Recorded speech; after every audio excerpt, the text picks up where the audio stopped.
জয় যিশু বন্ধুরা, চলে এসেছি আজকে দুপুরের খাবার নিয়ে। আমি একাই এসেছি, পুচকু খেয়ে ঘরে গিয়েছে খেলছে, আর আমি এক্ষুনি খেতে বসেছি। অনেক দেরি হয়ে গেছে, 2:30 বেজে গেছে। মেয়ে স্কুলে গেছিলাম, এক্সিবিশন ছিল, এক্সিবিশনে কি ফটো তুলেছি, ভিডিও তুলেছি, তোমাদের সাথে পরে শেয়ার করবো।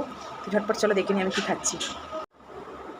তো দেখো আজকে আমি এই যে খাচ্ছি, এই ভাতটা এক্ষুনি করেছি, একদম গরম গরম ভাত, আর এই যে ঢ্যাঁড়স আলু চিংড়ি মাছের তরকারি খুব ঝালঝাল করে, আর এই যে ডিম আলু ঝোল, ভাজা ডিমও দিয়েছি, কিছু সেদ্ধ ডিমও কিছু দিয়েছি, কেন কি আমার মেয়ে ভাজা ডিম খায়। আর ডিমের ঝোল আমার একটা একদম মোস্ট ফেভারিট খাবার, আমি মাংস ফেলেও এটা খেতে পারি। কার কার ডিমের তরকারি খুব ভালো লাগে জানিও অবশ্যই।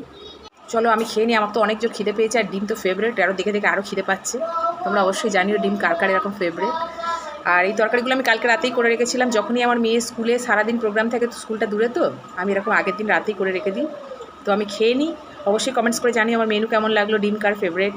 চলো পরে আবার দেখা হবে, বাই বাই।